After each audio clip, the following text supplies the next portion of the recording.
ক্ষমতার পট পরিবর্তনের পরে যে বিষয়টি বা যে শব্দটি সবচেয়ে বেশি আলোচিত হচ্ছে তা হচ্ছে দুর্নীতি। দ্বিতীয় যে বিষয়টি সবচেয়ে বেশি আলোচিত হচ্ছে তার নাম হচ্ছে চাঁদা। এই চাঁদাবাজি এবং দুর্নীতি আগের চেয়ে কমেছে কি বেড়েছে, বা নাকি মাত্রা অন্যদিকে গিয়েছে, নাকি ক্ষমতার ভরকেন্দ্র বেশি বলে চাঁদার পরিমাণও বহুমাত্রিক হয়েছে, তা নিয়ে চলছে নানা ধরনের আলোচনা। এইসব নিয়ে আলোচনা করার জন্য আজ আমাদের সঙ্গে রয়েছেন বিএনপির সাংগঠনিক সম্পাদক শামা ওবায়দ। শামা ওবায়দ, আপনাকে আমাদের অনুষ্ঠানে স্বাগত জানাই। আপনি আপনাদের ব্যস্ততার মধ্যে আমাদের সময় দিয়েছেন, সেজন্য আমাদের শুভেচ্ছা ও কৃতজ্ঞতা জানবেন। আমাদের সাথে আরও থাকছেন রাষ্ট্র সংস্কার আন্দোলনের প্রধান সমন্বয়ক অ্যাডভোকেট হাসনাত কায়ুম। অ্যাডভোকেট হাসনাত কায়ুম, গত কয়েক মাস ধরেই আপনার যুক্তিপূর্ণ আলোচনা আমরা প্রায়ই শুনছি। অনেক ক্ষেত্রেই আপনি বিভিন্ন বিষয়ে যুক্তি দিচ্ছেন। আপনার ক্ষুরধারা আলোচনা আমাদেরও অনেক ঋদ্ধ করবে, সেজন্য আপনাকে আমাদের অনুষ্ঠানে স্বাগত জানাই। শুভেচ্ছা আপনারও সময়ের জন্য। তবে আপনার অনুমতি নিয়ে আমি প্রথম প্রশ্ন নিয়ে একটু শামা ওবায়দের কাছে যেতে চাই। শামাপা, এই আওয়ামী লীগ পতনের পর গত এক বছরে আগের তুলনায় বিএনপির আয় বেড়েছে বেশ খানিকটা। কোনো একটা হিসাবে সেটা দেখা যাচ্ছে 13%। আপনার নিজের এবং দলের আয়, সবারই আয় এই হারে বেড়েছে কিনা? এবং যে প্রশ্নটি ইদানিং আমি সবাইকে, বিশেষ করে বিএনপি সবাইকে করছি, যে দলের নিজস্ব আয় এবং ব্যক্তিগত আয় সেটি আসলে আপনারা কীভাবে ব্যাখ্যা দিবেন? দলের প্রধান যারা আছেন তারা আয়টা কিভাবে করছেন? এই সময় আপনাদের ব্যয়, আয় কি অবস্থা, এটি বেড়েছে কিনা? আপনি ফুল টাইম রাজনীতিবিদ কিনা? ধন্যবাদ আপনাকে। দেখুন, বিএনপি তো অনেক মানে যথেষ্ট পুরনো একটা দল। এখানে অনেক প্রবীণ রাজনীতিবিদরা আছে যাদের ফুল টাইম অকুপেশন পলিটিক্স, মানে অকুপেশন না, ফুল টাইম তারা 24 ঘন্টা রাজনীতি করেন। আবার অনেকে আছেন যে তাদের একটা প্রফেশন আছে, তারা রাজনীতি ও বিএনপির সাথে জড়িত আছেন। আয় ব্যয়ের হিসাব, আমি ব্যক্তিগতভাবে আমার আয়ের কথা যদি বলেন, আমার আয়ের চেয়ে ব্যয় অনেক বেশি। আমার বাবার যেরকম ছিল, হ্যাঁ, তো আমারও আয়ের চেয়ে ব্যয় অনেক বেশি। রাজনীতি অনেক এক্সপেন্সিভ হয়ে গেছে। আপনি যদি নির্বাচনী এলাকা বলেন বা অন্য সব জায়গায়, মানে ইন জেনারেল সবকিছুরই যেরকম দাম বেড়েছে, রাজনীতিরও দাম বেড়েছে। তো আপনার এক নেতাকর্মী আছে, আপনার যদি নির্বাচনী এলাকা থাকে তাদের টেক কেয়ার আছে, বিভিন্ন জনের পাশে যদি থাকতে হয়, আপনার অবশ্যই এটা ব্যয়বহুল একটা ব্যাপার। সেখানে তো এটা একটা পার্সোনাল দিক থেকে আমি বললাম যে যেসব রাজনীতিবিদরা রাজনীতি করেন ফুল টাইম এবং তাদের একটা প্রফেশন থাকাটা জরুরি আমি মনে করি, কারণ একটা আয়ের উৎস তো দরকার। আমি ব্যক্তিগতভাবে আমার একটা আয়ের উৎস আছে, তো আমি হয়তো সেটা করতে পারি, বাট সেটা আমি আমার ব্যক্তিগত ব্যাপার বললাম। দলে তো এটা আয় আছে। আমাদের আয় কিভাবে আছে সেটা তো আমাদের মানে ব্যাংক অ্যাকাউন্ট আছে, সেখানে আয় ব্যয়ের হিসাবটা জমা হয়, রিসেন্টলি জমাও দিয়েছে। এখানে আমাদের সদস্য পদ নবায়ন হয়, আমাদের বিভিন্ন দেশে যে আমাদের ওয়ার্ড পর্যায়ে নেতা কর্মীরা, ইউনিয়ন, উপজেলা, জেলা, ইভেন কেন্দ্রীয় এক্সিকিউটিভ কমিটি যারা আছে, তারাও এই ফান্ডে তাদের, মানে যাদের দলীয় মানে পার্টির যে ইয়েটা দেওয়া হয়, তারা কন্ট্রিবিউট করে, সেটা তো তারা করছে, যে অ্যামাউন্টটা তাদের ধার্য করা আছে দল থেকে। এবং ধরেন আমার এখানে দুইটা প্রশ্ন আছে। একটা প্রশ্ন হচ্ছে, আমরা বিএনপির আয় দেখতে পাচ্ছি 1 কোটি থেকে 5 কোটি বা 6 কোটি, আমি যদি এরকমও ধরি, এটা রাফ হিসাবে আপনারা যে আয়টা দেখাচ্ছেন, কিন্তু আমরা দেখতে পাই কিন্তু বিএনপির মতো বড় দলের একটা বড় সভা, মানে বিভাগীয় সভা হোক, কোনো একটা নগর কেন্দ্রিক একটা সভা হোক, সেই সভাতেও কখনো কখনো এর চেয়ে বেশি টাকা খরচ হয় বলে কেউ কেউ আমাদের বলে থাকেন। আর দ্বিতীয় প্রশ্ন হচ্ছে, আপনি এটা ঠিকই বলেছেন, রাজনীতি এখন একটা ব্যয়বহুল ব্যাপার হয়ে দাঁড়িয়েছে। তার ফলে কি এখন শুধু আপনারা যারা বড় লোক আছেন তারাই শুধু রাজনীতি করবেন, আমরা রাজনীতিতে আসতে পারবো না? না না, অবশ্যই না। আমি নিজেকে বড় লোক বলছি না, আমার একটা আয়ের উৎস আছে। এখন ব্যাপার হচ্ছে কি, শুনেন আমি বলি। এখানে আপনার যে কোনো একটা পাবলিক মিটিং করতে হলে বা যে কোনো একটা সভা করতে হলে অবশ্যই সেখানে টাকার খরচ হয়। সেখানে অনেকে ব্যক্তিগত পর্যায় থেকে কন্ট্রিবিউট করে, যারা অ্যাফোর্ড করতে পারে, দলকে কন্ট্রিবিউট করে, যারা দলের অ্যাক্টিভলি দল করে, তার নিজের থেকেই করে। এটা যদি আপনি এটা দলকে ভালোবেসে করে, দলের নেতা হিসেবে করে, দলের কর্মী হিসেবে করে, অনেকেই করে। এখন আপনার কিন্তু আপনার হাসিনা যাওয়ার আগে পরে সব মিলিয়ে যদি আপনি ধরেন, গত কয়েক বছরে কিন্তু কিন্তু বিএনপির প্রত্যেকটা সবাই কিন্তু আমাদের, আমি যত নলেজে আছে আমার, যে এটা যে সেন্ট্রাল থেকে এই যে টাকা দেওয়া হয়েছে বিভিন্ন জায়গা থেকে লোক আসার জন্য বা অঙ্গসঙ্গ, তা কিন্তু নয়।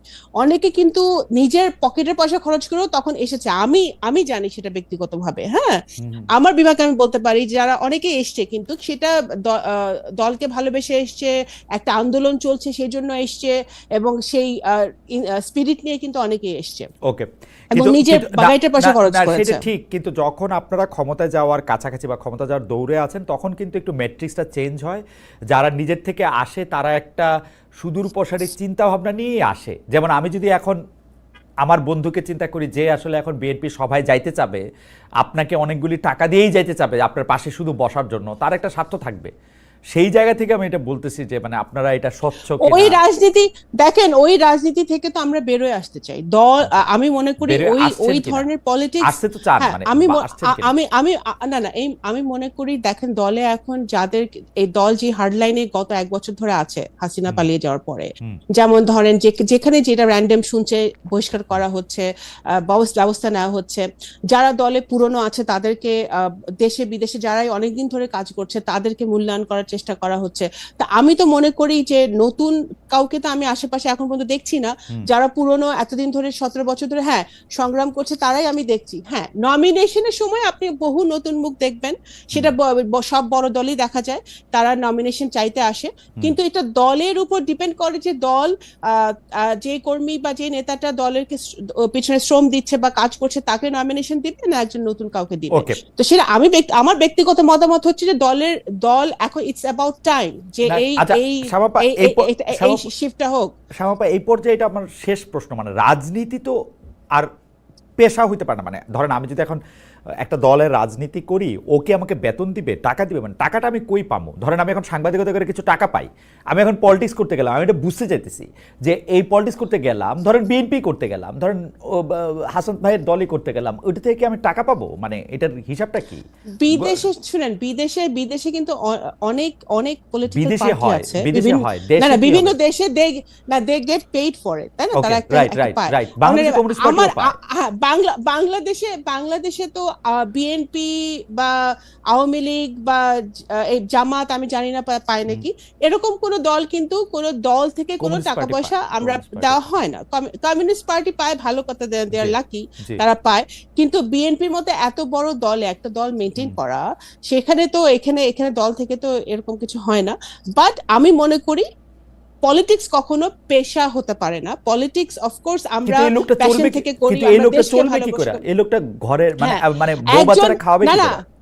না, একজন শিক্ষক রাজনীতি করছে না, একজন ডাক্তার রাজনীতি করছে না, একজন ইঞ্জিনিয়ার রাজনীতি করছে না, আমি সবাই তো এক ব্যবসায়ী রাজনীতি করছে। পেশা হিসেবে তো একটা কিছু থাকতে হবে। একটা পেশা হিসেবে একটা কিছু থাকতে হবে। হ্যাঁ, ডেফিনেটলি। কারণ রাজনীতিকার, যেমন ছাত্র দল, আমি দেখেছি যে ছাত্র দলের ছাত্রদের তো টাকা পয়সা থাকার কথা না, ছাত্ররা কিভাবে চলবে? ছাত্র রাজনীতি করবে কি? ছাত্র দল, আই থিঙ্ক সেটা দলের দেখা উচিত যে তাদের আমি এই জায়গায় একটু আপনার একটু আটকাই এবং এই প্রশ্নটা করি, আপনাদের দলীয় প্রধানের পেশা কি তাহলে আসলে? ওনার অবশ্যই আয়ের উৎস নিশ্চয়ই আছে। আমরা কেউ জানি না উনি কিভাবে ওনারা এখন এইটা উনি এতদিন ধরে দেশের বাইরে আছেন, ওনার ফ্যামিলি আছে, ওনার স্ত্রী আমার ডক্টর জোবাইদা কর্মরত আছেন। তো ওনাদের আয়ের উৎস তো ফ্যামিলি থেকেও আসতে পারে, আয়ের উৎস বিভিন্ন জায়গা থেকে আসতে পারে। আয়ের উৎস তো সেটা যে পাবলিক নলেজ হতে হবে। আমার আয়ের উৎস তো পাবলিক নলেজ না, আমার আয়ের উৎস আপনি জানেন না, বাট দ্যাট ডাজন্ট মিন যে আমার কোনো আয় নাই। হ্যাঁ, তো আয়ের উৎস যে সবার জানতে হবে এমন কোনো কথা নেই। অ্যাজ লং অ্যাজ উনি ট্যাক্স ফাইল করছেন, অ্যাজ লং অ্যাজ ওনার ফাইলস সব ক্লিয়ার আছে, দ্যাটস অল ইট ম্যাটার্স। শ্যামাপা, এটা মনে হইতে পারে যে আমি কিন্তু জনাব তারেক রহমান রে, বেগম খালেদা জিয়ারে খুবই পছন্দ করি, বাংলাদেশের সব লোকরে আমি পছন্দ করি, কিন্তু ঘটনা হচ্ছে যে ধরেন আমার মেয়ে যদি জনাব তারেক রহমানের মতো হইতে চায়, তো সে যদি আমরা জানতে চায় যে উনি কি করেন, তাহলে আমাকে বলতে হবে যে উনি আসলে পলিটিক্স করেন, তাই তো? না, ওনার আয়ের উৎস ওনার ফ্যামিলি থেকে আসে নিশ্চয়ই, ওনার ফ্যামিলি থেকে আসে নিশ্চয়ই, সেটা তো অবশ্যই। আরো ভয়ঙ্কর হলো, ও তাহলে আমার থেকে টাকা নিয়ে রাজনীতি করবে, তাই তো? আপনার মেয়ে তো আপনার কাছ থেকে টাকা চাইতে পারে, আমার Okay. বাবা বেঁচে থাকলে বাবার কাছে আমি টাকা চাইতেই পারি, ওকে, কোনো সমস্যা নেই। আপনাকে অনেক ধন্যবাদ আপা। আমি একটু বাবা মারা তো ছেলে মেয়েদেরকে তৈরি করবেই। আমি একটু জনাব অ্যাডভোকেট হাসনাত কাইমের কাছে যাই। জনাব অ্যাডভোকেট হাসনাত কাইম, আপনি কি আমাদেরকে একটু বলবেন যে আমার রিডিং হচ্ছে এই সরকার আগেও দুর্বল সরকার ছিল, কিন্তু ক্রমাগতভাবে দুর্বলতর বা দুর্বলতম সরকারে পরিণত হচ্ছে। আমি মোটা দাগে দুইটা ঘটনার দিকে আপনাকে দৃষ্টি আকর্ষণ করতে চাই। গত কয়েকদিন আগে আমি দেখলাম যে মাইলস্টোনের ঘটনা পরে কয়েকটা রাজনৈতিক দলের সাথে উনি বৈঠক করলেন। কেন এই 4টা দল বাঁচলেন, কেন পরে আবার আরো 14টা দল, মানে কারা বড় দল কারা ছোট দল, কিভাবে এটা মাপা হলো এটা আমি বুঝি নাই।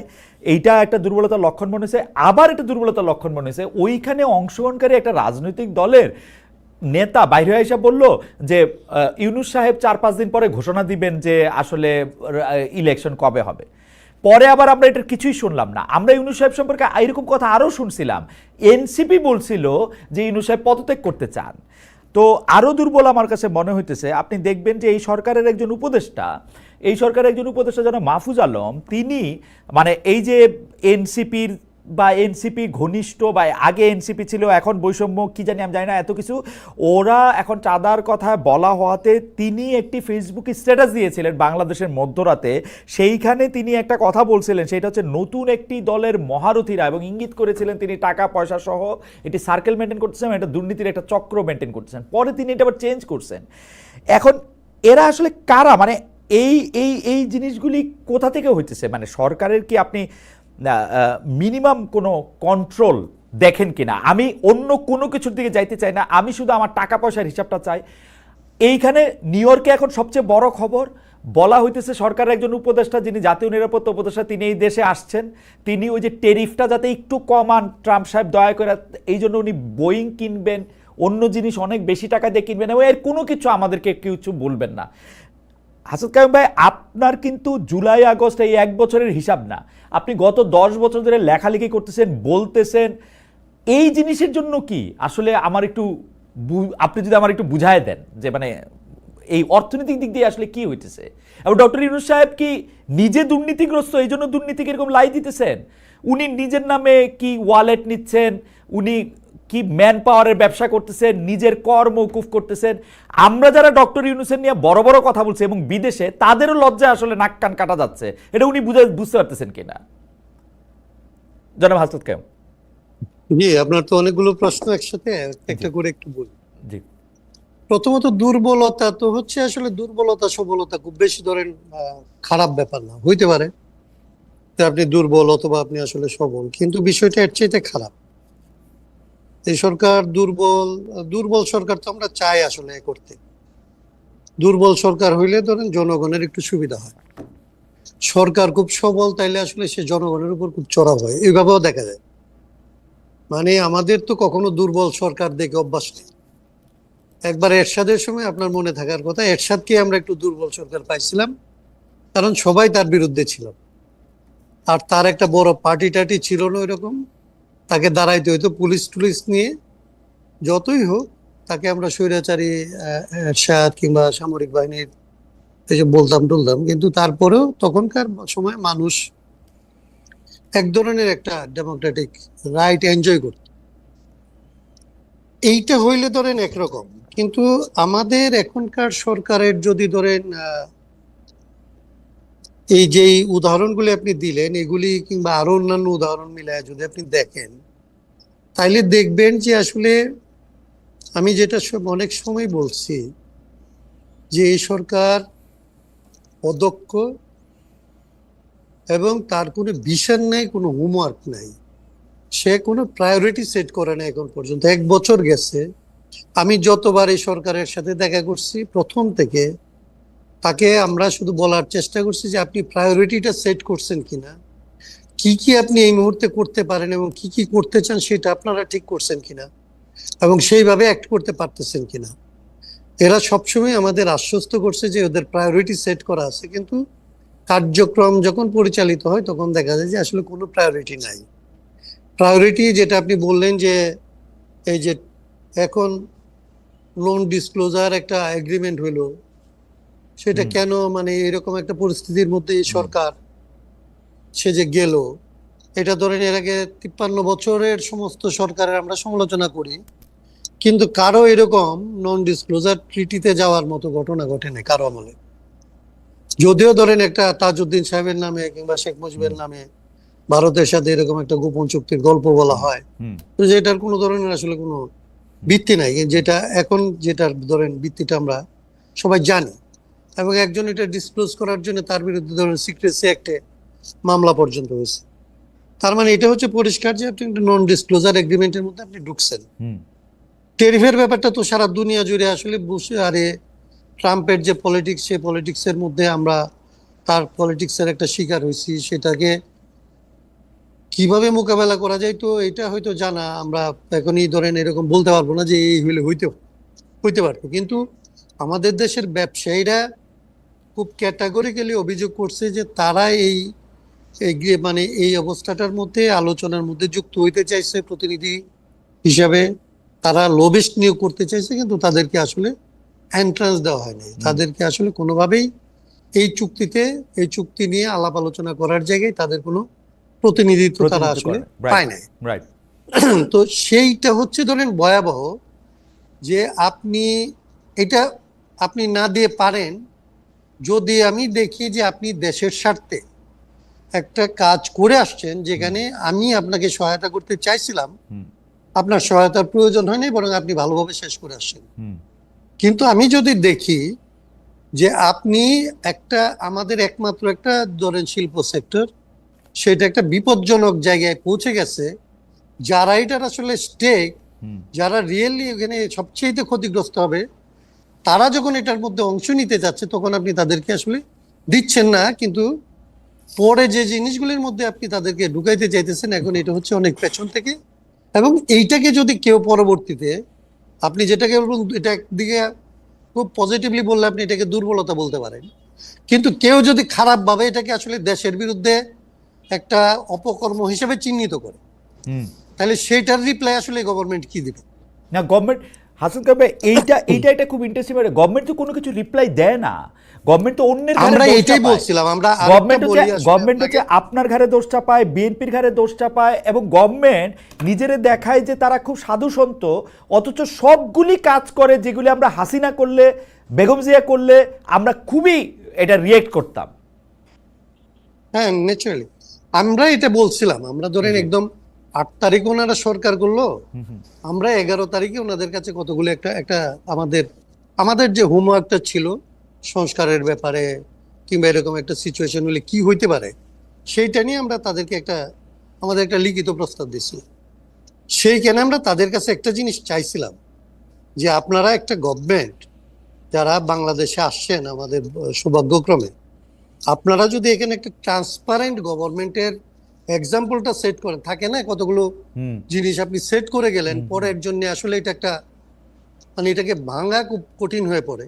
তা আমরা বলছিলাম যে আপনাদের পক্ষে এটা সম্ভব, যে আপনারা একটা ট্রান্সপারেন্সি নমুনা বা একটা প্র্যাকটিস এখানে আসলে আমরা কোনো গভর্নমেন্টের বেলায় দেখি নাই, আপনাদের কাছ থেকে এটা আমরা চাই, এটা আপনারা করতে পারেন। ওনারা বললেন, কিন্তু যেটা আপনি বললেন, আপনি যে উত্তরটা দিলেন সেটাই, যে ট্রান্সপারেন্সি তো পরের কথা, ওনারা তো কোনো বিষয় নিয়ে কারোর সাথে কথাই বলে না এখন পর্যন্ত। পলিটিক্যাল পার্টিগুলির সাথে যখন কথা হয়, সে কথাগুলি হচ্ছে তখন হয় যখন কোনো না কোনো ভাবে পরিস্থিতিটা আয়ত্তের বাইরে চলে যাচ্ছে বলে মনে হয়। মানে আবার দোষের কথা যেটা বললেন, সেই দোষের জিনিসগুলি কোনো না কোনো ভাবে হয় আগের সরকারের ধরেন দোসরদের উপরে, তারা তো নিশ্চয়ই দায়ী, কিন্তু তাদেরকে কন্ট্রোলে করে আপনি দেশে সার্ভিস দিবেন, আপনি মানুষকে এর চাইতে বেটার সার্ভিস দিবেন, এর জন্যই তো আপনাকে আসলে সবাই মিলে সমর্থন করে সরকার বানিয়েছে। তারপরে দেখেন অ্যাডভোকেট হাসান কায়েম, আগের সরকারে তো অবশ্যই দোষ আছে, আগের সরকারে পুলিশ বাহিনী বলে একটা ব্যাপার আছে, কিন্তু তাই বলে আপনি আমার একটা অযোগ্য স্বরাষ্ট্র উপদেষ্টা দিয়ে রাখবেন যে মানুষের গিয়া কয় ডাইল দিয়ে ভাত খাইছো না ভাত দিয়ে ভাত খাইছো, কি এইটা? মানে আগের সরকারের পুলিশ খারাপ, সেই জন্য আপনি একটা খারাপ স্বরাষ্ট্র উপদেষ্টা দিবেন, এটা কোন হিসাব?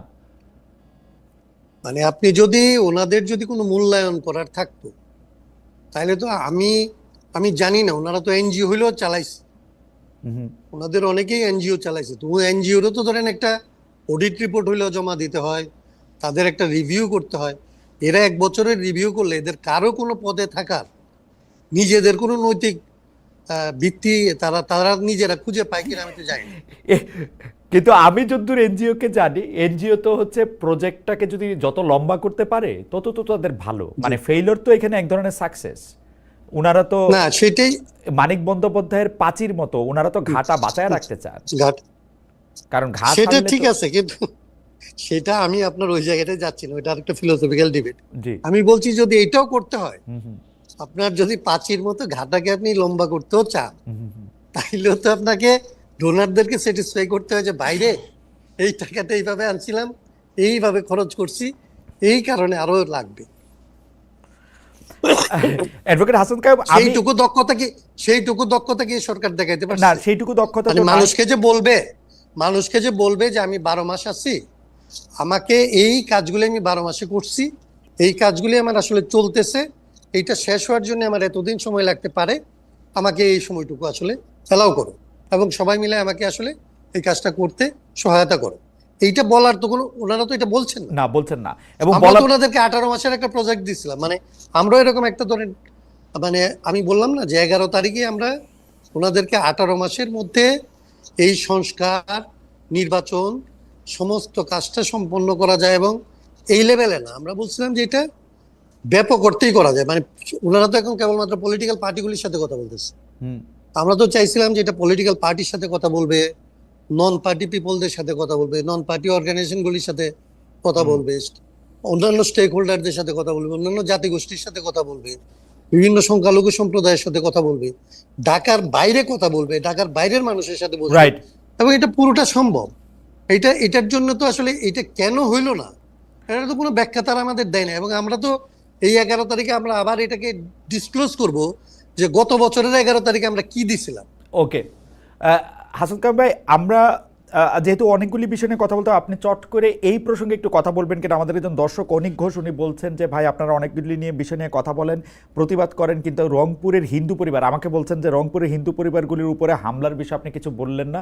অ্যাডভোকেট হাসান কায়েম, আপনার কাছে এই বিষয়ে একটু শুনতে চাই, আপনার কাছে একটু জোড়া লাগাই দিতে চাই যে আপনি যদি একটু 2 মিনিটে এইটাও একটু বলেন যে আপনি বিশেষ করে, আমি আপনাকেই বলতেছি, মানে আমি এটা প্লুরালেও বলতেছি না, যে দীর্ঘদিন রাষ্ট্র সংস্কার, রাজনৈতিক সংস্কার, দলে গণতন্ত্র চর্চার দাবিতে যিনি অনেকদিন ধরে সোচ্চার ছিলেন, বিশেষ করে বড় দলগুলোর পরিবারতন্ত্র, দীর্ঘ সময় ধরে আজীবন একজন দুজনের মধ্যে নেতৃত্ব থাকা, নেতৃত্বশীলের মতো থাকা, এগুলি নিয়ে আপনারা যখন কথা বলছেন, তখন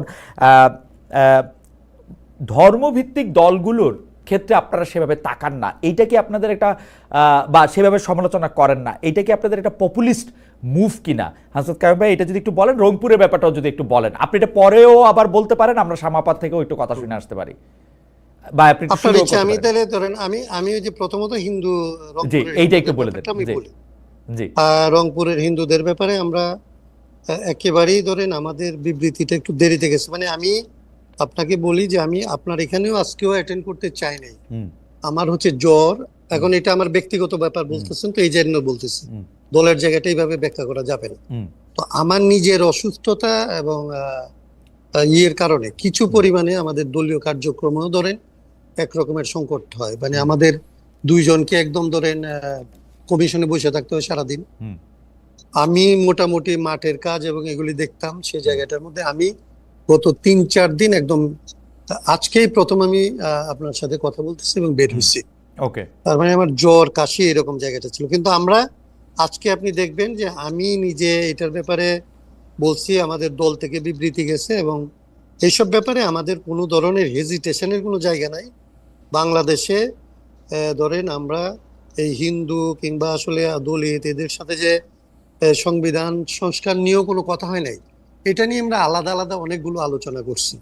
সো এইটা হচ্ছে আমাদের একান্ত ধরেন মানে অযোগ্যতা বলতে পারেন, কিন্তু আমাদের ইন্টেনশনের কোনো জায়গা থেকে এটা করি নাই। এটা হচ্ছে এক। আচ্ছা, তাহলে তো আর বাকিটা মানে ধর্মভিত্তিক দলগুলো বা বামপন্থী দলগুলো সম্পর্কে আপনাদের দৃষ্টিভঙ্গি আমি ফিরে এসে আবার শুনি আপনার দৃষ্টিভঙ্গি। জনাব শামা ওবায়েদ, আপনাদের মহাসচিব সম্প্রতি বলেছেন যে আগে ঘুষ দিতে হতো 1 লাখ টাকা, এখন দিতে হয় 5 লাখ, কিন্তু দেশ জুড়ে ঘুষ বাণিজ্য, তদবির বাণিজ্য, চাঁদাবাজি, টেন্ডারবাজি এর বেশিরভাগই নিয়ন্ত্রণ করছেন বিএনপি পন্থীরা। কেউ কেউ বলে থাকেন মানে কিছু করছে বিএনপি, কিছু করছে এনসিপি, অল্প কিছু করছে জামাত, আমাদের কাছে মানুষজন এরকম বলে। তাই সুশাসন নিয়ে অন্তর্বর্তীকালের সমালোচনা বিএনপির দিক থেকে আমি বলতে চাই এটা বিএনপির দিক থেকে কতটা মানানসই। আরও একটা জিনিস আমি এখন ইদানিং খুব দেখতে পাচ্ছি, প্রশাসনে যারা আছেন, পুলিশের প্রশাসকদের মানে অ্যাডমিন ক্যাডারের, তাদের অনেকেই এই একটা কথা বলতে চাচ্ছেন যে তারা আসলে বিএনপির সাথে ঘনিষ্ঠ বা তরুণ বয়সে ছাত্রদল করেছেন, যেভাবে তারা বলতেন আওয়ামী লীগ আমলে, শেখ হাসিনা সরকার আমলে যে আমি শেখ হাসিনা সরকারের খুব ঘনিষ্ঠ বা শেখ হাসিনার দলের খুব ঘনিষ্ঠ বা ছাত্রলীগ করেছি, সে একইভাবে তারা এখনই বলতে শুরু করেছেন। এই ব্যাপারটাকে আপনি আসলে কীভাবে দেখবেন? মানে সরকারের নিয়ন্ত্রণে তো আর থাকা সম্ভব না, কারণ বিএনপি অলমোস্ট সব কিছুর নিয়ন্ত্রণে চলে গেছে। শামাপা, আপনি যদি একটু বলতেন। এই কথার কোনোই বেসিস নাই একেবারেই। মানে এটার মধ্যে মানে প্রথম কথা হচ্ছে যে বিএনপি এখন রাষ্ট্রের দায়িত্বে সরকারে নাই। বিএনপি চাঁদাবাদ, বিএনপি বড় দল, বিএনপির নাম ভাঙানো সহজ। বিএনপি যদি 2-4 জন চাঁদাবাজি কোথাও করেও থাকে সেটার ব্যবস্থা বিএনপি নিচ্ছে।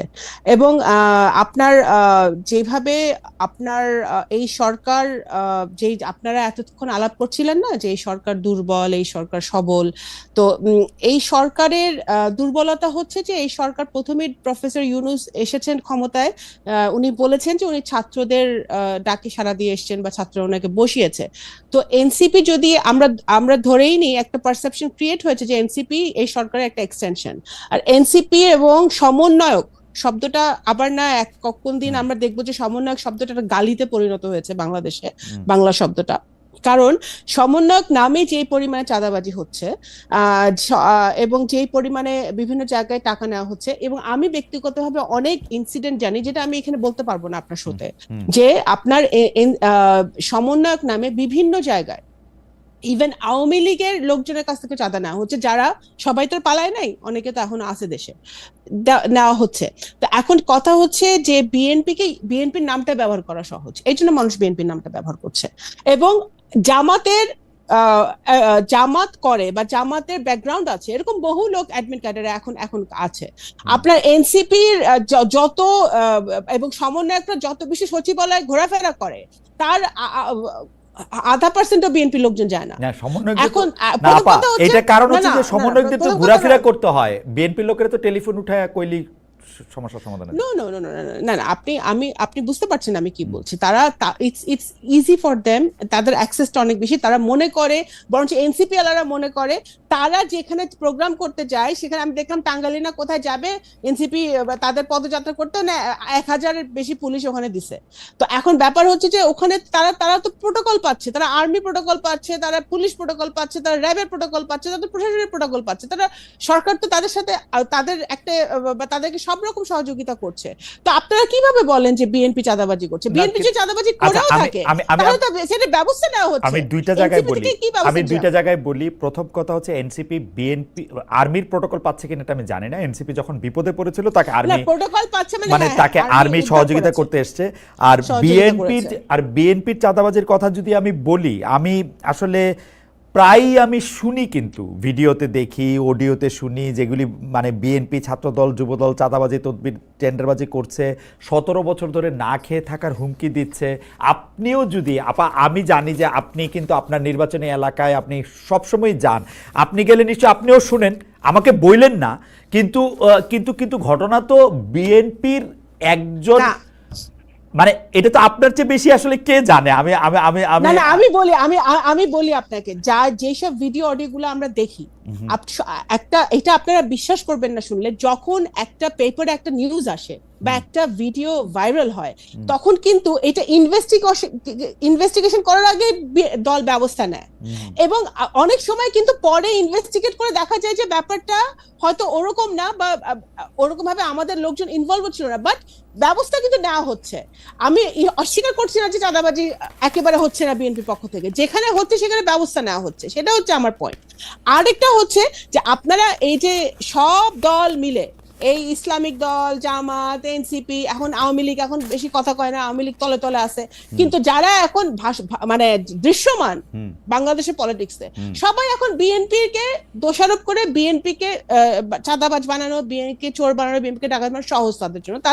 এটা তাদের পলিটিক্সে যায়, তাদের পলিটিক্স যেই পলিটিক্স এখন চলতেছে বাংলাদেশে এটা যায়, এই জন্য তারা করছে। না না, কিন্তু শামাপা মানে আপনার কথার সাথে আমি মিল পাইতেছি গত সরকারের লোকজনের কথাবার্তায়, কারণ গত সরকারের লোকজনের কইতো যে তোরা যে যাই করো সবাই খালি আওয়ামী লীগের খারাপ বলে। ব্যাপারটা কি আসলে তাই কিনা? সরকারে আছি না, ব্যাপারটা আমরা কি সরকারে আছি? বিএনপি এখন ডিফেক্টো গভর্নমেন্ট। আমি তো এই টেলিভিশনের শো শেষ করে আপনার কাছে তদবির করব, 3টা তদবির আমার কাছে এই যে এখন আসতেছে।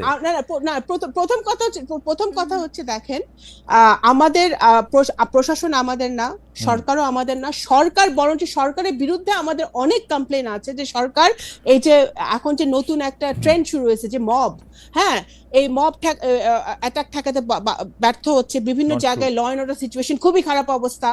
আবার পুলিশ যে পরিমাণ স্ট্রেংথ নিয়ে পুলিশের মাঠে থাকা উচিত, সেই পুলিশ একেবারেই মাঠে থাকছে না বা থাকতে পারছে না। আমি আপনাকে একটু বলি, আপনাদের সরকার মানে আপনারা এখনো সরকারে না, এটা আমি কেমনে বুঝবো? সরকার প্রধান অকারণে লন্ডনে গিয়ে আপনাকে দলের প্রধানের সাথে দেখা করে আসেন, কিছু কারণ ছিল না তারেক সাহেবের সাথে দেখা করা ছাড়া। দেখুন ডক্টর ইউনূস তো সব দলের প্রধানের সাথে দেখা গিয়া এরকম লন্ডনে গিয়া, না সব এখন বাংলাদেশ, উনি তো লন্ডনে ওনার নিজের কাজে গিয়েছিল, রাইট? এখন লন্ডনে কাজে গিয়ে যদি জনাব তারেক রহমানের সাথে যেই দলটি 4বারের এবং জাতির উদ্দেশ্যে ভাষণে বলছে এপ্রিলে নির্বাচন দিবে, ওই দলের প্রধানের সাথে দেখা করে আইসা বলছে আচ্ছা ফেব্রুয়ারিতেও হইতে পারে, আরেকবার দেখা করলে বলবে ডিসেম্বরে হবে। আমরা তো ডিসেম্বরে সবসময় চেয়ে আসছি। আপনাদের চাওয়াই তো চাওয়া। জামাত না, এখন আপনি বলেন যে জামাত তো ফেব্রুয়ারিতে চাইছিল, প্রথমে চাইছিল, তো এখন ফেব্রুয়ারিতে তো হচ্ছে, এখন এখানে তো জামাতের চাওয়াটা বেশি মিলতেছে না এখানে। আমরা তো ডিসেম্বরের আগে চাইছিলাম, আমরা তো চাইনি আমরা তো ফেব্রুয়ারিতে, আমরা তো চাইছিলাম ডিসেম্বরের মধ্যে ইলেকশন হোক, কারণ সংস্কার কিছুই তো করতে পারতেছে না সরকার, সেটা আপনাদের জন্য করতে পারতেছে না। আপনারা 6 মাস ধরে প্রধানমন্ত্রী 10 বছর থাকবে না 5 বছর বিএনপি ধৈর্যের সাথে এই সংস্কারগুলা নিয়ে কাজ করতেছে। বিএনপি তো হাসিনার আমল, যখন আমাদেরকে আমরা বাসায় থাকতে পারি না, পালায় বেড়াতেছি, তখন থেকে আমরা সংস্কার নিয়ে কথা বলতেছি। এখন হাসিনা যাওয়ার পরে সবাই উঠে পড়ে পাওয়ারের কাছাকাছি আসছেন, তখন সংস্কার থেকে একটু দূরে চলে যাচ্ছে। এখন সবাই not at all we are the one who wants this reform। আচ্ছা ঠিক আছে, আমরা তো দিনের পর দিন কাজ করে যাচ্ছি রিফর্ম নিয়ে, কিন্তু একটা জায়গায় তো আসতে হবে, আমাদের সবার একটা জায়গায় আসতে হবে, রাইট? আমি আবার আপনার কাছে আসব, আমি একটু জনাব হাসনাত কাইয়ুমের কাছে আসি। তবে দর্শকদের কাছে আমি একটা প্রশ্ন করেছিলাম যে বৈষম্য বিরোধী ছাত্র আন্দোলনের কেন্দ্রীয় কমিটি ছাড়া অন্য সব কমিটি স্থগিত করা হয়েছে। প্রিয় দর্শক, এতে সমন্বয়ক পরিচয় চাঁদাবাজির অভিযোগ কমবে বলে মনে করেন কিনা? শতকরা 61% মনে করেন যে হ্যাঁ কমবে, শতকরা 39% মনে করেন না যে কমবে না। এইটা অবশ্য আমি বুঝতেই পারি নাই যে কেন্দ্রীয় কমিটি ছাড়া অন্য সব কমিটি কেন স্থগিত করা হলো, কারণ যিনি অভিযুক্ত তার সাথে তো আসলে কেন্দ্রীয় কমিটির সংস্রবে আমি আসলে দেখতে পেয়েছিলাম। অন্য কমিটিগুলি কি করলো এটা আমি ঠিক বুঝলাম না।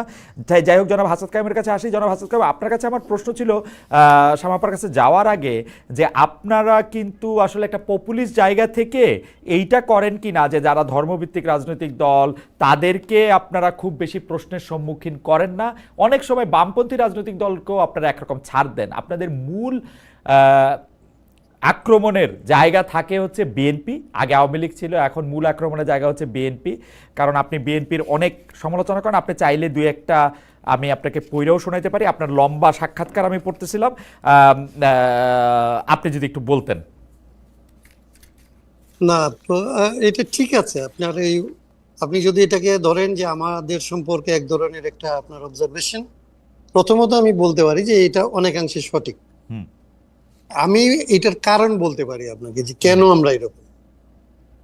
ধর্মভিত্তিক দল বলতে এখানকার যেগুলি আসলে ইসলামী দল হিসেবে কাজ করে তাদের মধ্যে 2টা দলের বাইরে আমাদের আসলে খুব বেশি আমাদের এগুলি নিয়ে খুব বেশি গুরুত্বপূর্ণ ভূমিকা আছে তাদের রাজনীতি, এটা আমরা মনে করি না। একটা হচ্ছে জামাতে ইসলামী, তাকে আমরা যদিও ধর্মভিত্তিক দল এই কারণে সমালোচনা করি, বিষয়টা এরকম না। হুম জামাতে ইসলামীকে আমরা সমালোচনা করি তার আসলে গণহত্যার জায়গা থেকে, তার আসলে সবসময় প্রো এস্টাবলিশমেন্টের অবস্থান থেকে গণবিরোধী ভূমিকার কারণে, এবং ক্ষেত্র বিশেষে মানে একটা জায়গা থেকে যে আসলে তারা ৭১-এর গণহত্যার সময় এমনকি এখানে ধর্মকে তারা ব্যবহার করে এখানে ধর্মভিত্তিক রাজনীতি এবং ধর্ম বিরোধী রাজনীতির এরকম একটা বাইনারি তৈরি করার ক্ষেত্রে তারা ইসলামটাকে ব্যবহার করার কারণে এখানকার মানুষ একটা বড় রকমের সংকটে অনেকদিন পর্যন্ত ভুগছে সেই কারণ। আর এর বাইরে আমরা আসলে হেফাজতে ইসলাম একটা রাজনৈতিক অবস্থানের সাথে আমাদের বিরোধ আছে, সেইটা আমরা বিরোধ করার চাইতে পজিটিভলি আপনি দেখবেন যে আমরা বেশিরভাগ ক্ষেত্রে রাজনৈতিক দলগুলির সাথে আমরা বিরোধ করি না, আমরা আমাদের পজিটিভ কথাটা বলতে থাকি যে আমাদের এইরকম লাগবে, আমাদের এইটা চাই, আমরা এই জিনিসগুলিকে বদলায় এরকম করতে চাই, এবং এটার জন্য কোনো দলকে, কোনো ব্যক্তিকে, কোনো নেতাকে আমরা পারতপক্ষে সমালোচনার মধ্যে নিয়ে আসতে চাই এরকম না। বিএনপির সাথে আমাদের যে সমালোচনার যে জায়গাটা দাঁড়াইছে সেটা অন্য, সেটা হচ্ছে যেটা এতক্ষণ ধরে বলতেছিলেন, যেন বিএনপির সাথে আমরা ৩১ দফার একটা ভিত্তিতে একটা যুগপৎ আন্দোলনে আমরা যুক্ত হয়েছিলাম। তো যুগপৎ আন্দোলনে যখন আমরা গেছিলাম সেটার একটা এই ৩১ দফা যখন আসলে আমরা ড্রাফট করি, ওই ড্রাফট কমিটিতেও আমি একজন ছোট সদস্য হিসেবে ছিলাম। তো সেই সময়ে তাদের যে অবস্থান ছিল মানে সংস্কারের প্রশ্নে, সেটা নিয়েও তখনও আমার সমালোচনা আছে, আমরা সমালোচনার সমেতই কিংবা তাদের সাথে পার্থক্য সমেতই যুগপৎ আন্দোলনটা করছিলাম, কারণ তখন আমরা আসলে অনেকের বাসায় ফেসিজম, আমরা বলতাম যে একটা মাফিয়া তন্ত্রের থেকে মুক্ত হওয়ার জন্য সকলের মধ্যে আসলে যাদের গণতান্ত্রিক আকাঙ্ক্ষা আছে তাদের মধ্যে একটা ঐক্যবদ্ধ অবস্থান বজায় রাখার জন্য নিজেদের সমালোচনাটা, রাজনীতির সমালোচনাটা কম করে ওই মাফিয়া তন্ত্রটার বিরুদ্ধে আসলে সবাইকে কমন ভাবে ঐক্যবদ্ধ করার দায়িত্ব থেকে আসলে আমরা অনেক বিরোধিতা। ভাই আমি একটু স্পেসিফিক করতে চাই যে আপনি আসলে বিএনপির যে সমালোচনা করতেছেন যে জায়গাটা থেকে, যে সংস্কারের প্রশ্নে তাদের অবস্থানটা একটু চেঞ্জ হয়েছে, কিন্তু কথা কি আসলে ঠিক? আমি তো সংস্কারের প্রশ্নে বিএনপির অবস্থান বড় কোনো চেঞ্জ দেখি না আসলে।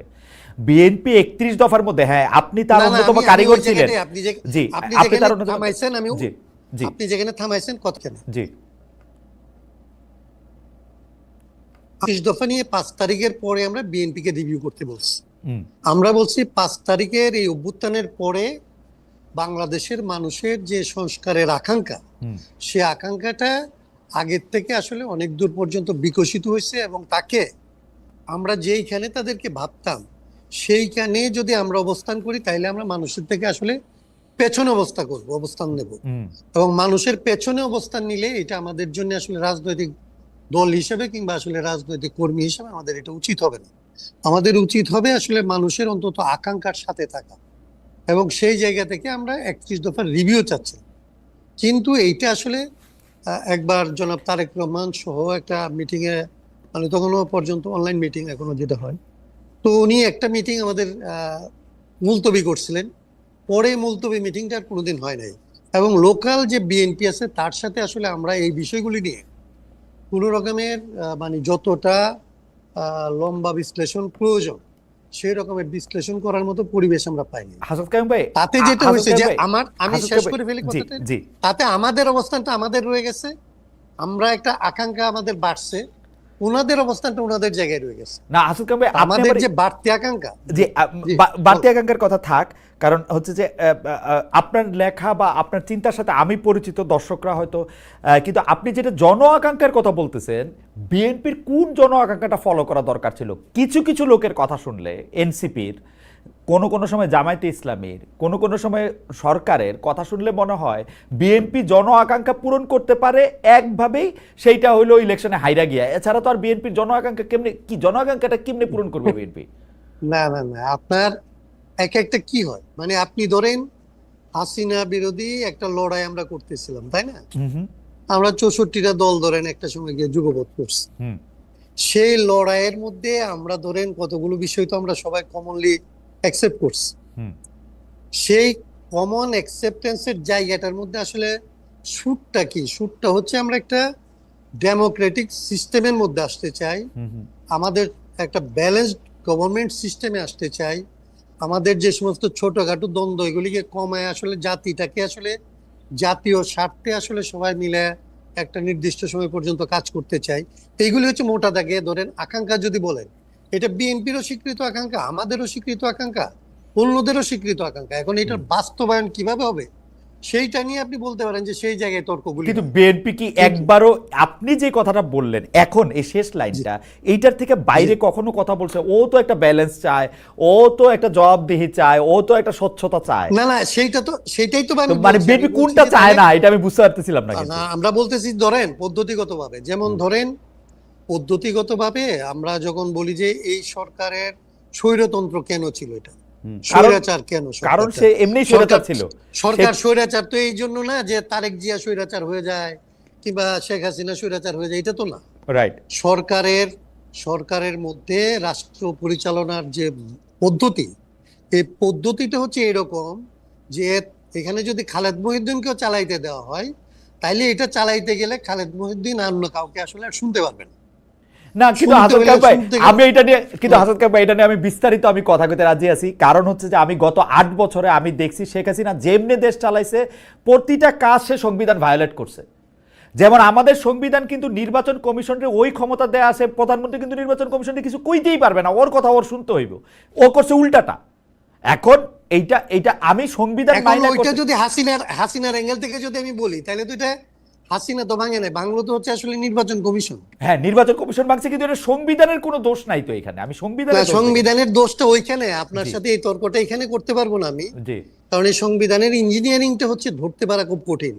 এইটাই হচ্ছে আমি যে জন্য বলি যে কামাল সাহেবদের 13 বার নোবেল দেওয়া যেতে পারে, কারণ এই সংবিধানটার আর্কিটেকচারটা কিংবা ইঞ্জিনিয়ারিংটা হচ্ছে এরকম যে এটা সাপ লুডুর চাইতে জটিল। কিন্তু হাসান কাইম ভাই, আমি আপনার একটা কথা বলি, হাসান কাইম ভাই আমি একটা কথা বলি, পৃথিবীর সবচেয়ে ভালো সংবিধান আমি আপনার এটা নিয়ে, পৃথিবীর সবচেয়ে ভালো সংবিধান ধরা যাক সুইডেনের সংবিধান সবচেয়ে ভালো।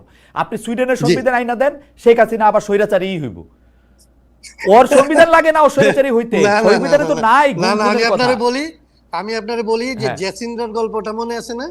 হ্যাঁ, জেসিন্দ্রা আসলে করোনার সময় যে খাইতে গেল, তারপরে হোটেল বয় যে তারে বললো যে সিট নাই, চলে যাও। হ্যাঁ হ্যাঁ, আমি এই গল্পটা বক্তৃতা করতে গেলে বলি যে জেসিন্দ্রা যদি আসলে জেসিন্দ্রা না হয়, শেখ হাসিনা যদি ওইখানকার প্রাইম মিনিস্টার হইতো, তাইলে কি ওই বাচ্চাটাকে কিছু করতে পারতো? আসলে কিছুই করতে পারতো। আমার কাছে মনে হয় জেসিন্দ্রার মতোই শেখ হাসিনাকে ওইখানে চলতো। আমার কাছে মনে হয়, এবং জেসিন্দ্রা এইখানে জন্মাইলে, এখানে রোল করলে সে শেখ হাসিনার রোলটাই করবে। আপনি দেখেন ডক্টর মোহাম্মদ ইউনূস যে দেশটা চালাইতেছে, ডক্টর মোহাম্মদ ইউনূস কি সংবিধানটা জিগাইতেছে? উনি তো দুই পকেটের দুইটা। ডক্টর মোহাম্মদ ইউনূস দুই পকেটের দুইটা, যখন দরকার হইতেছে তখন বিপ্লবী সরকার, যখন দরকার হইতেছে তখন হচ্ছে সাংবিধানিক সরকার। ডক্টর মোহাম্মদ ইউনূসকে কোনো আসলে আপনি নরমাল গভর্নমেন্ট ধরবেন কিভাবে? এটা তো একটা ইন্টারিম গভর্নমেন্ট।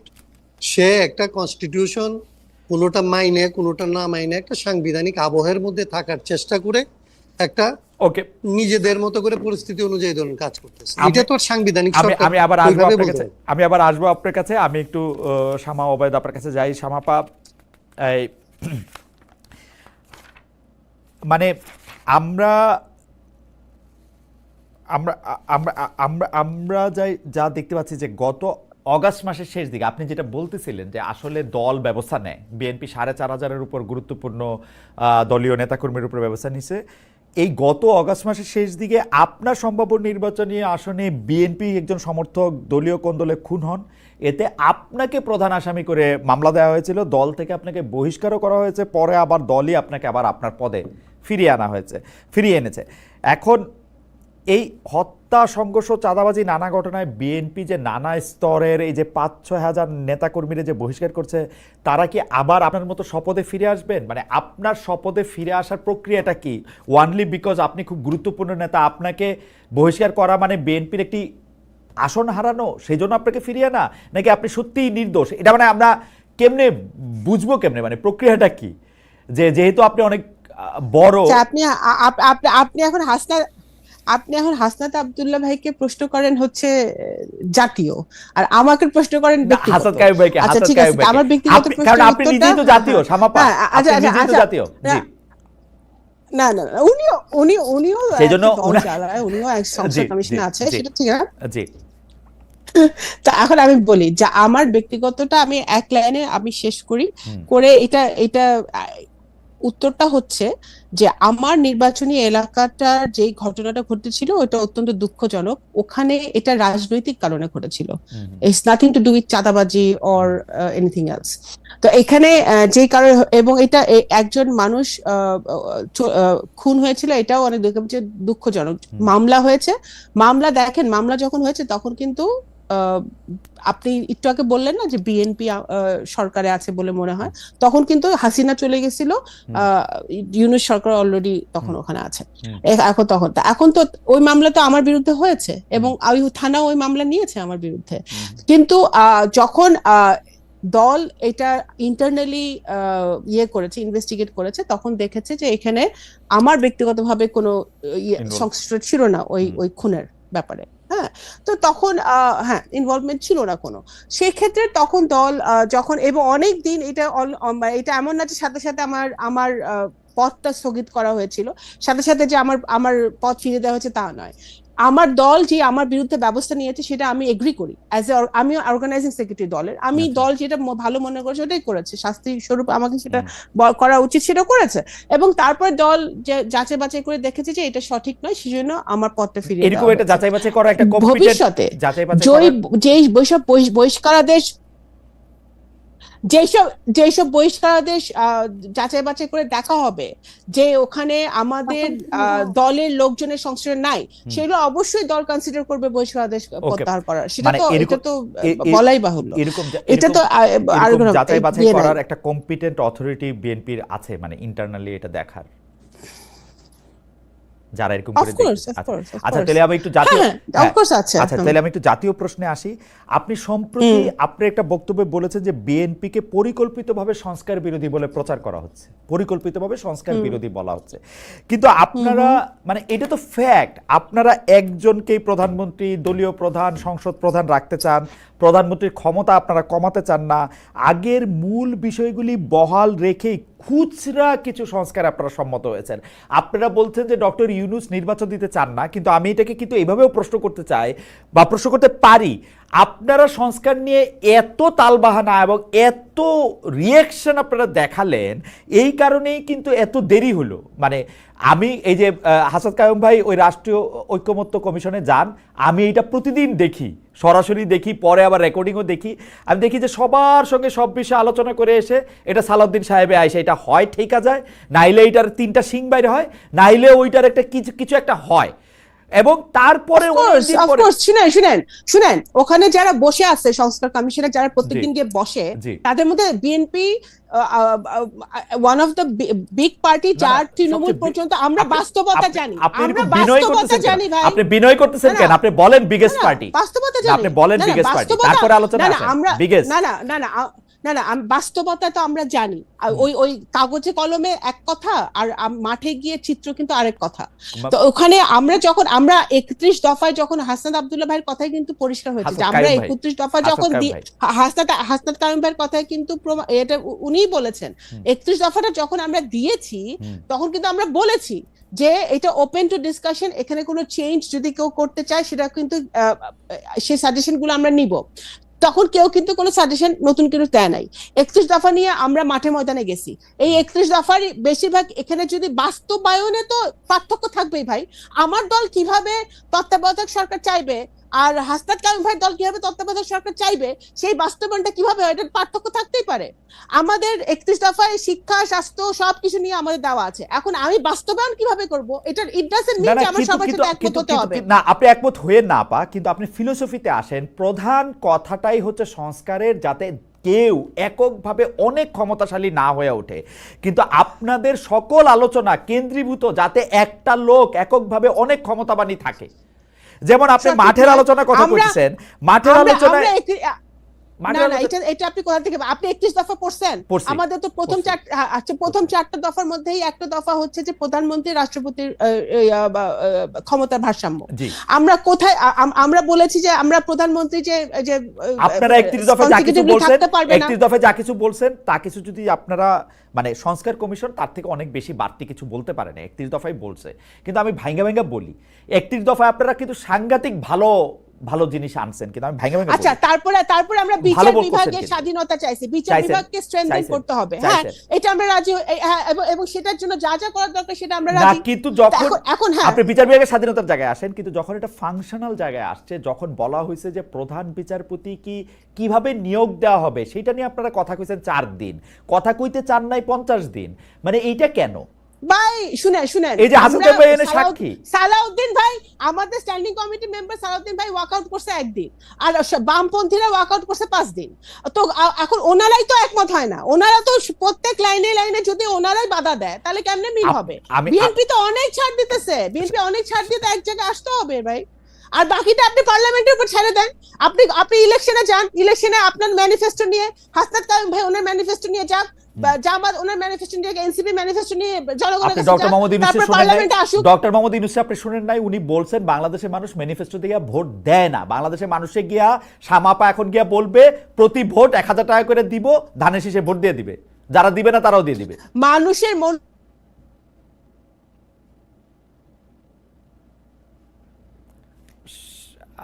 সামাপা কি আটকে, সামাপার কথা কি আটকে গেল না এখন আবার ফিরে আসছে?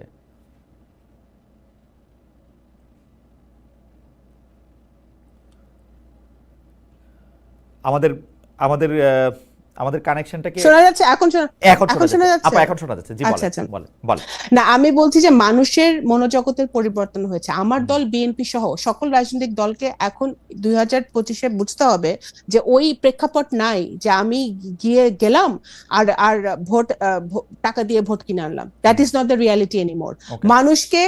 মানুষকে আপনার ডেলিভার করতে হবে, মানুষকে আপনি যা বলছেন তা করতে হবে। আপনার চেহারা দেখে বা আপনার দল শুধু ধানের শীষ বা নৌকা বা দাড়িপাল্লা বা লাঙ্গল এগুলা দেখেই মানুষ ভোট দিবে, ওই সিনারিও আমি মনে করি বর্তমান ডেমোগ্রাফিক যা বাংলাদেশের সেই ভোটারদের সেই সিনারিও এখন নাই। তো এখন সব দলেরই সচেতন ভাবে কাজ করতে হবে, এবং বিএনপি মিনস ইট। বিএনপি এই জন্যই জানে যে প্রতিবারই কিন্তু আমাদের অ্যাক্টিং চেয়ারম্যান সাহেব বলে আসছে যে আগামী নির্বাচন অনেক কঠিন হবে, এবং সেই বাস্তবতায় কিন্তু উনি বলছেন সবাইকে যে এই 31 দফাটা উই মিন ইট, আমরা বাস্তবায়ন করতে চাই, এবং আমরা চাই না যে ফ্যাসিবাদের মতো। আমি আপনার সকল কথার সাথেও একমত। 31 দফাতে আপনারা এটা সংস্কারটা করতে চান, সেটা তো একমত, কিন্তু বাস্তবে আমি যখন টেবিলে আপনাদের বসতে দেখতেছি, আমি যখন দেখতেছি প্রধান বিচারপতির আপনি কিভাবে নিয়োগ দিবেন, বিচারকদের আপনি কিভাবে নিয়োগ দিবেন, আপনি আসলে নির্বাচন কমিশনকে কিভাবে নিয়োগ দিবেন, আপনি প্রধানমন্ত্রী দলীয় প্রধান ক্ষমতা সরকার প্রধান থাকবেন, এগুলি ফান্ডামেন্টাল জিনিস, এগুলির ব্যাপারে আপনারা একমত কিনা। কিন্তু বারবারই যেমন ধরেন সাংবিধানিক কাউন্সিল, আমি এর প্রত্যেকটাতে উনাদের সাথে একমত হইতে পারি, আপনার সাথে একমত হইতে পারি, কিন্তু দ্য ওয়ে সালাউদ্দিন ভাই হোক আপনি হোক যেভাবে আপনি প্রোটেক্ট করেন, একটা লোককে প্রোটেক্ট করেন আপা, আপনি ভালো করে খেয়াল করে দেখেন, খালি দলীয় প্রধানকে প্রোটেক্ট করেন, যেইটা 31 দফার মূল সুরের বিপক্ষে, এবং একটা লোককে প্রধান করতে চান, মানে একটা কাস্টমাইজড শেখ হাসিনাই আপনারা আবার বানাতে চান কিনা, এটা হচ্ছে অভিযোগ আর কি। না, অবশ্যই না। এটা শুনেন, এটা আবারও বলতেছে, এটা আপনাদের মতো আপনারা এবং ওই যে অন্যান্য দলগুলো সুবিধা হয় বিএনপিকে গালি দিলে, বাট মোটেও না। আমাদের দলীয় প্রধান যদি চাইতো, আমাদের দলীয় প্রধান হচ্ছে দেশনেত্রী বেগম খালেদা জিয়া, ভারপ্রাপ্ত চেয়ারম্যান হচ্ছে জনাব তারেক রহমান। ওনারা যদি চাইতেন যে শেখ হাসিনার মতো সারা জীবন ক্ষমতায় থাকতে, তাহলে 31 দফায় ওনারা প্রধানমন্ত্রী এই যে কনসিকিউটিভলি থাকতে পারবে না এইটা উনি আনতেন না, ক্ষমতার ভারসাম্য হবে এটা ওনারা আনতেন না।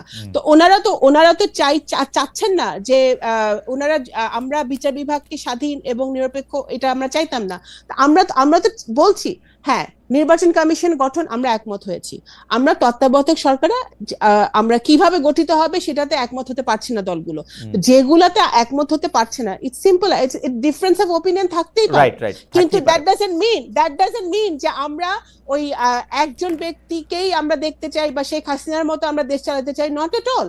আমরা চাচ্ছি যে আমাদেরকে যদি আপনাদের কথা অনুযায়ী বা এই যে অন্যান্য দলগুলোর কথা অনুযায়ী যদি এতই বেশি বিএনপির বিরুদ্ধে লোকজন সোচ্চার থাকে, তাহলে আপনারা জনগণের কাছে যান, ভোটারদের কাছে যান। আমরা তো আমাদের ম্যানিফেস্টো নিয়ে, আমাদের 31 দফা নিয়ে আমরা কি করতে চাই সেটা নিয়ে আমরা ভোটারদের কাছে যাচ্ছি এবং যাব। এবং তারা যদি মনে করে যে না, BNP is making sense, BNP actually তারা এইভাবে দেশটা পরিচালনা করতে চায়, তারা সত্যি সত্যি আপনি আপনার ভোটারদের কাছে, ফরিদপুরে আপনার ভোটারদের কাছে গিয়ে আপনি 31 দফা বলেন নাকি বলেন আপনি ধানের শীষ নিয়ে আসছেন? বলি এবং আমি কে ওবায়দুর রহমানের মেয়ে? না না না, এর বাইরে আর কিছু আপনাকে বলতে হয়? এর বাইরে আপনাকে কিছু বলতে হয় যে আপনি ধানের শীষ আর বলতে হয়? সত্যি 31 দফা বলেন আপনি? আপনার সঙ্গে আমি আপনার নির্বাচনী প্রচারণা আমি একদিন গিয়ে আসবো। খালেদ ভাই, আমি আপনাকে একটা কথা বলি, এখনকার জেনারেশন হয়তো আমার বাবার সাথে যারা রাজনীতি করেছিল তাদেরকে বলতে হয় না, বাট এখনকার জেনারেশন, আমাদের ছেলে মেয়েদের জেনারেশন, তারা জানতে চায় যে আমি তাদের এডুকেশনের জন্য কি করব, আমি তাদেরকে চাকরি দিতে পারবো নাকি, আমি তার জন্য ভালো কিছু করতে পারবো নাকি, আমি নারীদের জন্য কিছু করতে পারবো, তারা জানতে চায়। অ্যাকচুয়ালি আপনারা বলেন না, আপনারা আমাদেরকে গালি দেন না যে মানে এই যে কি বলে ফ্যামিলি, আপনার কি পলিটিক্স থেকে আমরা আসছি, আমরা লেগেসি পলিটিক্স থেকে আসছি, হ্যাঁ উত্তরাধিকার থেকে আসছি, but we have to prove ourselves. আমরা শুধু আপনারা যদি ডাক্তারের ছেলে ডাক্তার হবে, ইঞ্জিনিয়ার ছেলে ইঞ্জিনিয়ার হবে, ব্যবসায়ী ছেলে ব্যবসায়ী হবে, এখন পলিটিশিয়ানের ছেলে মেয়ে পলিটিশিয়ান হতে পারবে না, ভালো কথা, কিন্তু আমরা তো আমাদেরকে প্রুভ করতেছি। ইটস নট যে আমরা আকাশ থেকে পড়ে আমরা করছি, but that is a different thing.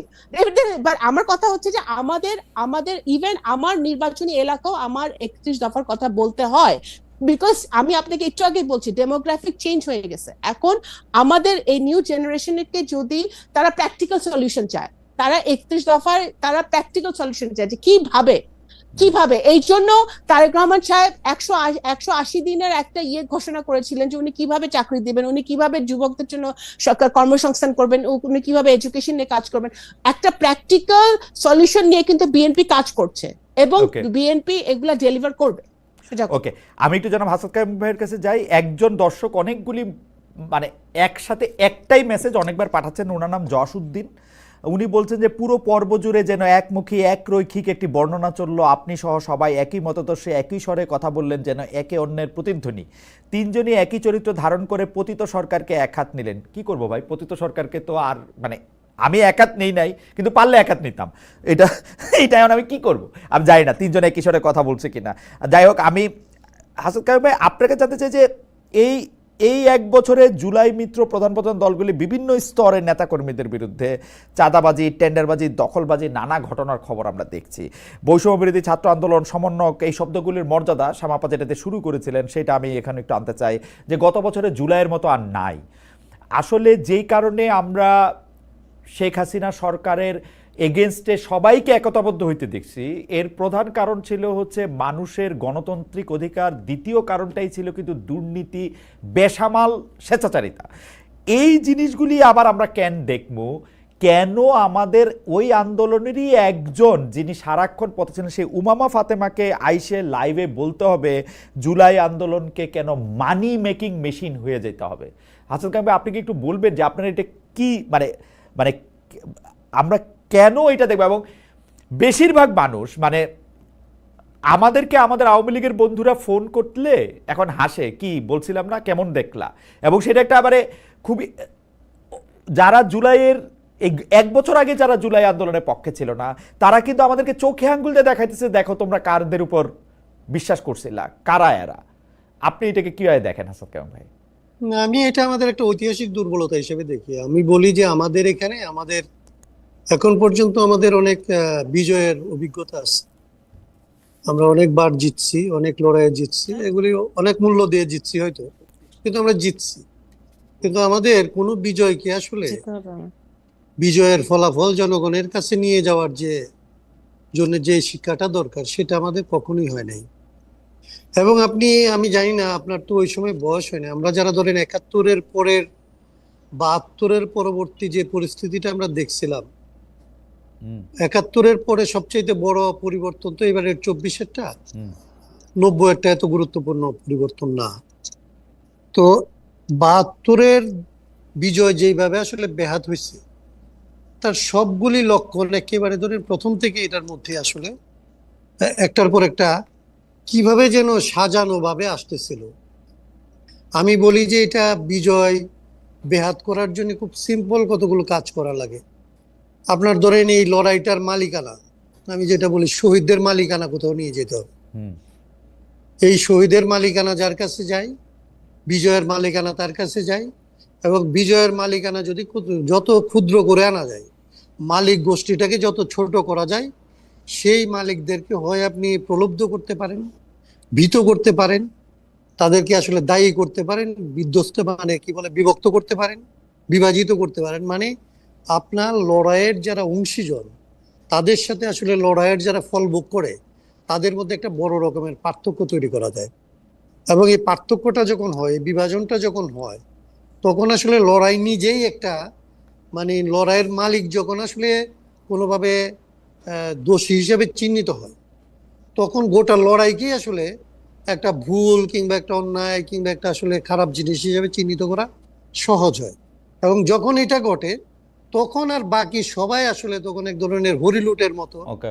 মনে করে এই যে মরশুম চলে যাচ্ছে, এই চলে যাওয়ার আগে যে যেখান থেকে যতটা পারে একটা অংশ অভিমানে সরে যায়, আরেকটা অংশ আসলে লুটপাটের অংশ নিতে আসে।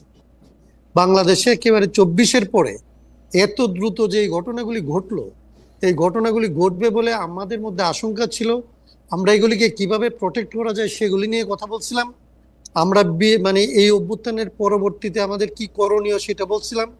কিন্তু আমরা যেহেতু ধরেন অনেক বড় কোনো শক্তি না, কিংবা আমাদের যেহেতু ওইরকম বড় কোনো ধরনের রাজনৈতিক কি বলা যাবে যে গুরুত্ব নাই, আমাদের এই বক্তব্যগুলি তখন আসলে তরুণদের কাছে বিবেচিত হয়েছে যে আমরা প্রতিক্রিয়াশীল হয়ে গেছি, আমরা পশ্চাৎপদ কথা বলতেছি। আর বাকিদের কাছে মনে হয়েছে যে আমরা অপাঙ্ক্ত, আমরা এখন কোনোভাবে আসলে প্রাসঙ্গিক থাকার জন্য একভাবে কথা বলতেছি। ওকে। কিন্তু এটা জাতীয় জায়গা থেকে যে আসলে একটা জাতির এত বড় একটা পরিবর্তনের পরে, এই অভ্যুত্থানের পরে কি ধরনের কাজ করতে হবে এবং কত সময়ের মধ্যে এটা শেষ করে ফেলতে হবে, এই ওয়াক্ত নিয়ে আমি আসলে অনেক কথা বলছি, অনেক বক্তৃতা করছি, কিন্তু কাউকে আমরা এটা বুঝাইতে পারি না। এক অংশ বলছে এইটা ফরাসি বিপ্লবের চাইতে বড় বিপ্লব হয়েছে, ওকে।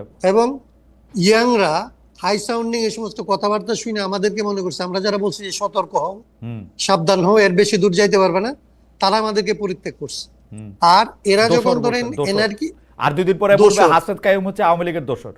আমাকে অলরেডি বলতে শুরু করছে।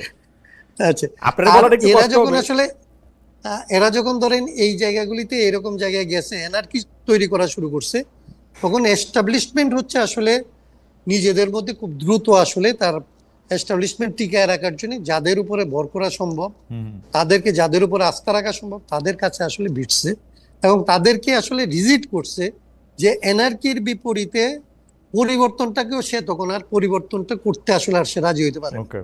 বিএনপি যে এখন ধরেন, আমার নিজের বোধ হচ্ছে এরকম, বিএনপি যে এখন ধরেন অগ্রসর কোনো পদক্ষেপ নিতে পারে না, তার কারণ হচ্ছে তার উপরে যারা নির্ভর করে আছে, তারা আসলে তাকে আর আগাইতে দিতে চায় না। হুম। কারণ তাদের একটা প্রতিনিধিত্ব বিএনপির মধ্যে আসলে বলে এই যে এস্টাবলিশমেন্টের একটা, বলে যে 17 বছর না খায় আছি। ওইটা অন্য জিনিস, ওইগুলি না না, হচ্ছে ওইটা rhetoric। বইলেই কিন্তু বিএনপির জি। উপর চাপটা সৃষ্টি করে। হ্যাঁ, যে মানে এটা চাপ আপনারা সৃষ্টি চাপ সৃষ্টি করে যে আপনার রিয়েল যারা ধরেন, যারা ব্যবসায়িক গ্রুপ একেবারেই যদি ধরেন, তাহলে একেবারে ব্যবসায়ীদের তো এটা হচ্ছে খুব স্বাভাবিক। যদি দেখে যে এনার্কির দিকে যাচ্ছে, তাইলে তো ব্যবসায়ীরা বিএনপি কে বলবে যে বাবা, দেশটাকে অন্তত স্টেবল রাখো, অন্তত এইখানে মানুষের খায়া পড়ে বাঁচতে হবে। এবং বিএনপি যদি সেইখানে রেসপন্সিবল পলিটিক্সও করতে চায়, তাইলে তার কথাটাকে সে একদম ফেলে দিতে পারবে। ওকে। তার মানে হচ্ছে যে এইখানে অনেকগুলো ঘটনা ঘটছে যেটা আমরা আসলে হাসান ভাই- পরিস্থিতিকে মূল্যায়ন করতে হাসান ভাই, ব্যর্থ হয়েছি। আমি আবার আপনার কাছে ফিরবো। শামা আপার পথে চলে যেতে হবে। শামা আপারে দ্রুত একটা কথা বলে যে, শামা আপা আপনার একজন ভক্ত, ওনার নাম বোধহয় মোহাম্মদ রহমান, তিনি বলছেন যে খালেদ মহিউদ্দিন হাসিনার ইনকাম কখনো জিজ্ঞেস করছেন কিনা গত 15 বছরে। কমন প্রশ্ন। জি ভাই, জিজ্ঞেস করছি। আপনার জন্য প্রশ্ন না, হচ্ছে যে- আমি জি, বলেন, আপনি কি বলেন। আপনি কি বলবেন ভাই? আপা বলবেন? না, আমি প্রশ্নটা না, করব। প্রশ্ন করেন। হ্যাঁ, প্রশ্নটা হচ্ছে যে করেন, বিএনপি সমস্যা নেই। জাতীয় নির্বাচন আয়োজনটিতে সবচেয়ে, সেটা আপনার জন্য শেষ প্রশ্ন, সবচেয়ে বেশি জোর দিচ্ছে। ইন্টারেস্টিং ব্যাপার হচ্ছে অংশ নিতে পারুক আর না পারুক, আওয়ামী লীগও কিন্তু জাতীয় নির্বাচনের ব্যাপারে প্রত্যক্ষ বা পরোক্ষভাবে এক ধরনের কথা বলছে ইন্ডিয়াও, যে আসলে আমরা একটা নির্বাচিত সরকারের সাথে কথা বলবো। সোশ্যাল মিডিয়াতে আওয়ামী লীগকে আমরা খুব সোচ্চার দেখছি, কারণ তারা মনে করছে নির্বাচিত সরকার এলে, বিএনপি ক্ষমতা এলে, তারা মাঠের রাজনীতিতে এখনকার যে পালিয়ে থাকা অবস্থান, সেইটার চেয়ে পরিস্থিতিতে কিছুটা একটা স্পেস পাবে। এবং গত 1 বছর ধরে মানে এই আওয়ামী লীগের অনেক নেতাকর্মী অনেক কিছুতেই বিএনপির দিকে তাকিয়ে আছে, এই বিষয়টা আপনি কিভাবে দেখেন? অনেকেই বলছেন যে বিএনপি এবং আওয়ামী লীগের মধ্যে তলে তলে একটা সাংঘাতিক রকমের আঁতাত হচ্ছে, আপনি বিষয়টাকে কিভাবে দেখেন?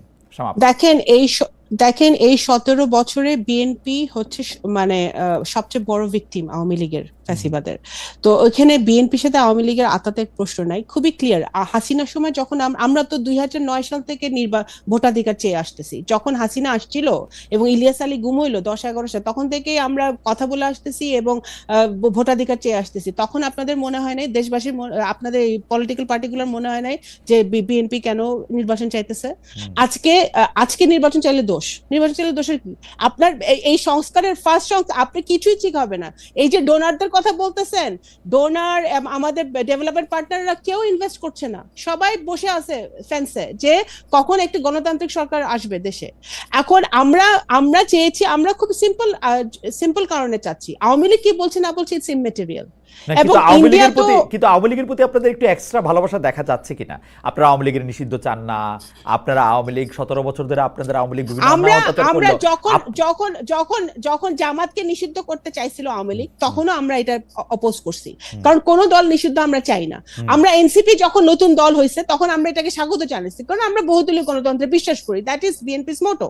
এখন কিন্তু একটা দলকে ব্যান করে এনসিপি আওয়ামী লীগ ব্যান করার জন্য ওই যে মব ক্রিয়েট করে, আবার কমিটি করার সময় সব জায়গায় আওয়ামী লীগের লোকই, তারা আওয়ামী লীগ ছাড়া কোনো লোক পায় না কমিটি করার জন্য। এখন বিএনপি লোক এনসিপিতে যাবে না, বিএনপি লোক এনসিপিতে যাবে না, কি করবে? আওয়ামী লীগের লোক এখন তলে তলে কার সাথে কার খাতে? তাহলে আওয়ামী লীগের লোক নিয়ে যদি তুমি কমিটি করবা, তাহলে আর শিবির হলো ছাত্রলীগ করবে, পরে উন্মোচিত হবে সে শিবির।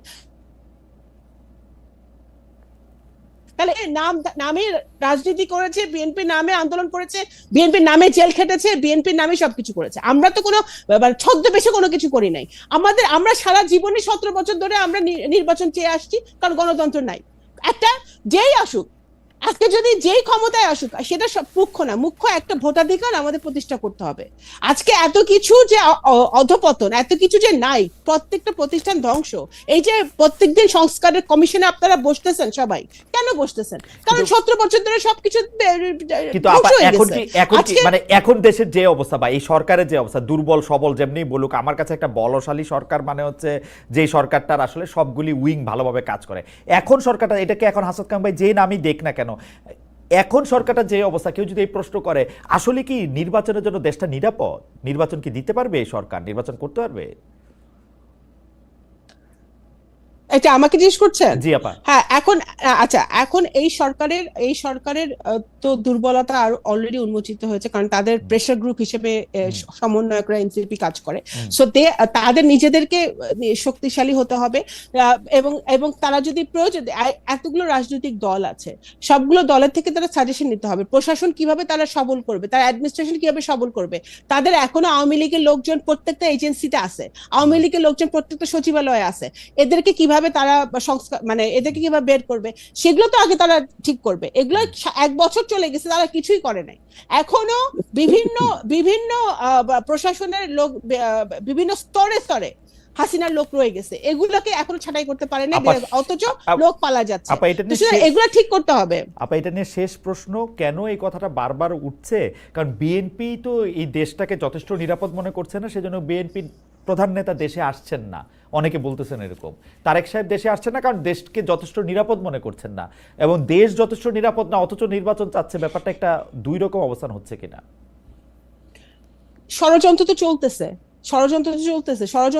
না তা তো না, আমরা সবাই বুঝি যে ষড়যন্ত্র এখন চলতেছে। আওয়ামী লীগ দেশি বিদেশি ষড়যন্ত্র আছে, এবং ষড়যন্ত্রকে মোকাবেলা করার প্রথম ধাপ হচ্ছে একটা গণতান্ত্রিক অবস্থা ফিরিয়ে আনা, এবং গণতান্ত্রিক অবস্থা ফিরিয়ে আনার প্রথম ষড়যন্ত্র চলতে থাকবে যদি নির্বাচন না হয়, যদি গণতান্ত্রিক অবস্থা ফিরিয়ে না আসে, ষড়যন্ত্র চলমান থাকবে। তাহলে সবগুলো রাজনৈতিক দল ওই যে অগাস্টের 5 তারিখে গত বছর যেই জায়গায় ছিল সেই জায়গায় আসতে হবে, যে আমরা সকলেই একটা গণতান্ত্রিক পরিবেশ চাই, তাহলেই সম্ভব। এখন ডক্টর ইউনূস যদি তার প্রশাসনকে শক্তিশালী করতে না পারে, নির্বাচন কমিশন বলতেছে নির্বাচন কমিশন রেডি, পুলিশকে আরো শক্তিশালী করতে হবে, অ্যাডমিন ক্যাডারকে শক্তিশালী করতে হবে, এবং যারা রাজনৈতিক দলগুলো যারা পার্টিসিপেট করবে নির্বাচনে তাদেরও আরো মানে ইন্টেনশন থাকতে হবে যে একটি গণতান্ত্রিক ব্যবস্থা কায়েম করা, যেখানে একটি সুন্দর নির্বাচন আমরা দিতে পারি মানুষকে। ওকে শামাপা, আপনাকে অনেক ধন্যবাদ। আসলে শামাপা একটু আগেই চলে যেতে চেয়েছিলেন, আমি একটু বেশি সময় আটকে রাখলাম। আমি একটু হাসনাত কায়ুম ভাইকে একটু বলি, আপনাকে অনেক ধন্যবাদ এবং শুভেচ্ছা দিয়ে আমি একটু হাসনাত কায়ুম ভাইয়ের কাছে একটু এই ব্যাপারটা একটু শুনি।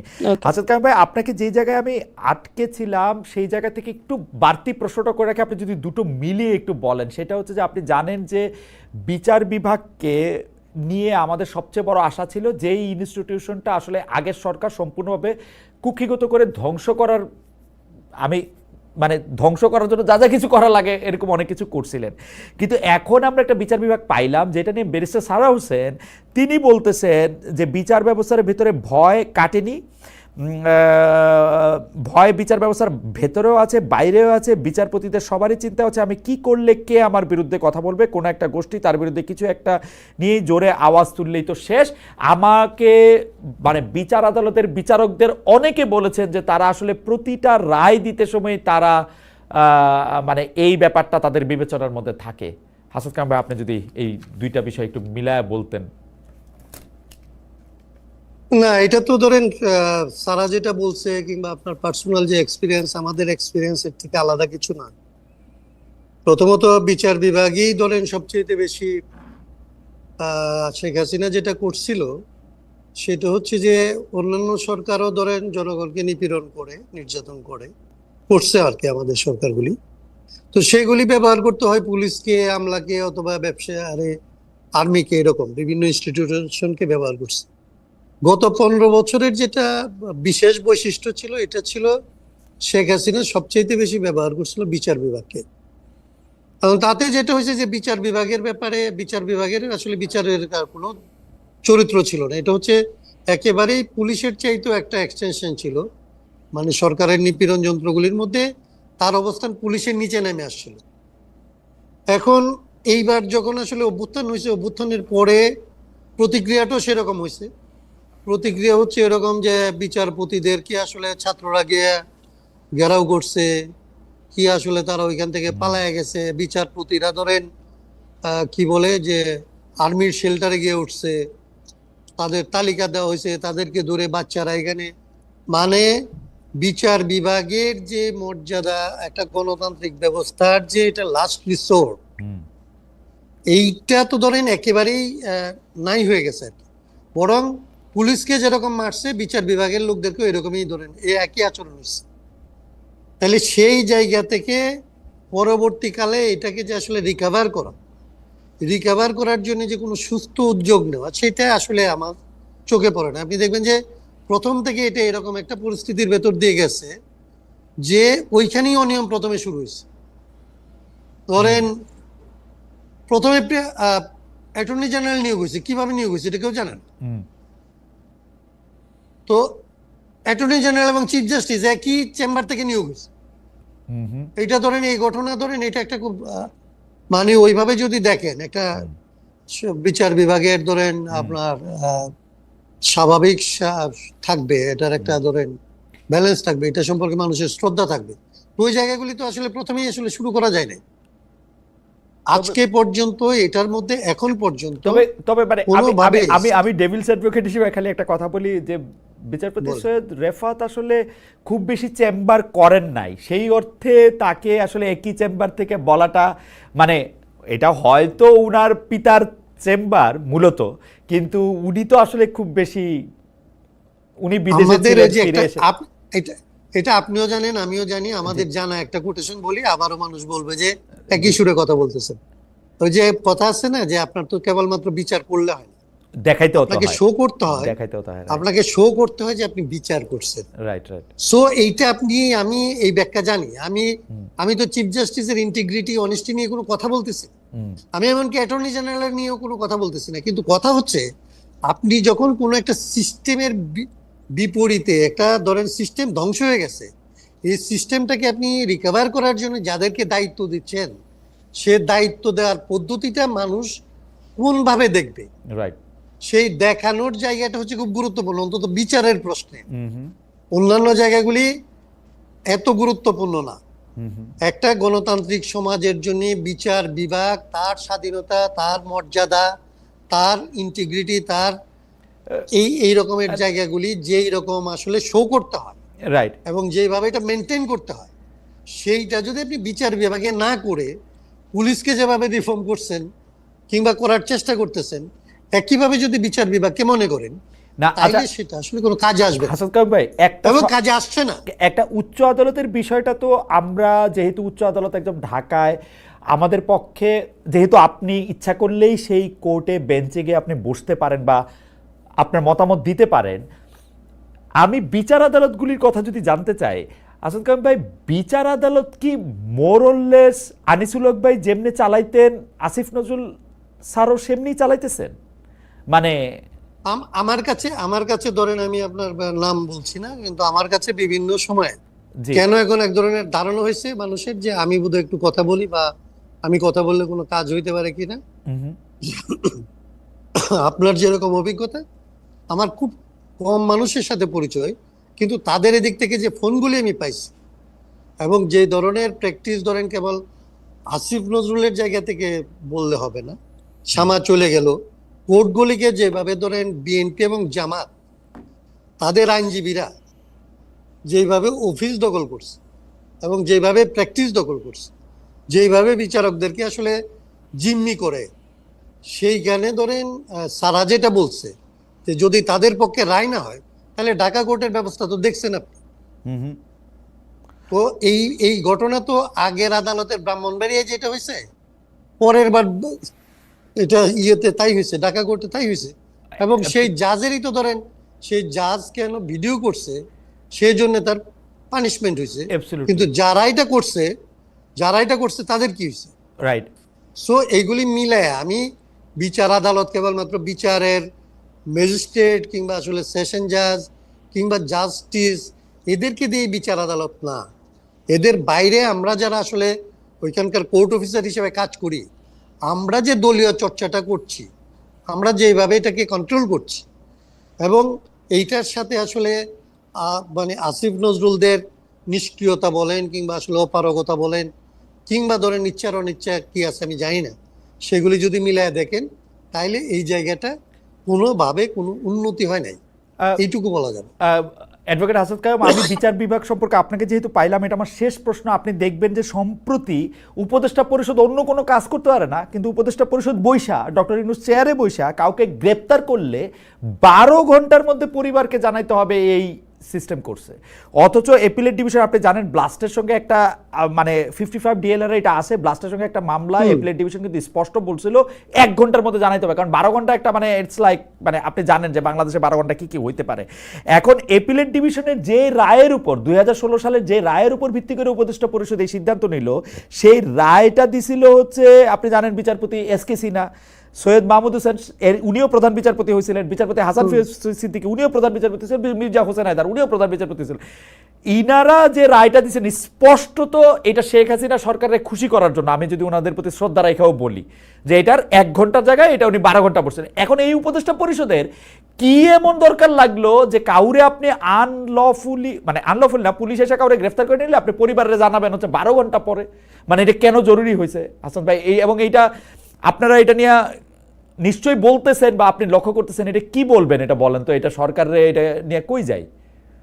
আমাদের ধরেন এই যে সারা ওই ডিএলআর নিয়ে আমার সামনে কপি করে, এই যে শাহবাগে আমি একবার কোন আসামিকে ছাড়াই আনার জন্য গেছিলাম, ও ছিল আমার সাথে, ওই রায়ের কপি করে ওদের কাছে মানে কপি দিয়ে আসছে যে পুলিশদের ব্যাপারে অ্যাপেলেট ডিভিশনের ডিসিশনগুলি কি।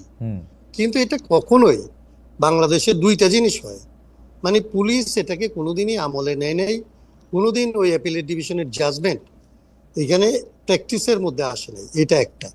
আর দুই হচ্ছে যে এখন যেগুলি বলা হচ্ছে সেগুলি যে আসবে না, এটা আপনি ধরেন আপনার গতকালকে সবচেয়ে গুরুত্বপূর্ণ মামলার আসামি, ধরেন সবচেয়ে বিচার বিভাগের জন্য সবচেয়ে কলঙ্কিত লোকও হইতে পারে, এবিএম খায়রুল হককে আসলে আদালতে উপস্থিত না করে একজন পুলিশ অফিসার তার অর্ডার করাইতে চাইছে, ম্যাজিস্ট্রেট তাকে আসলে কোর্টে অ্যাপিয়ার করানোর জন্য বলছে, সেইটা সে মানে নাই, সময় দিছে তারপরে মানে নাই, তারপরে যখন জিজ্ঞেস করছে যে কেন আনা হয় নাই, সে বলছে আনা হবে না।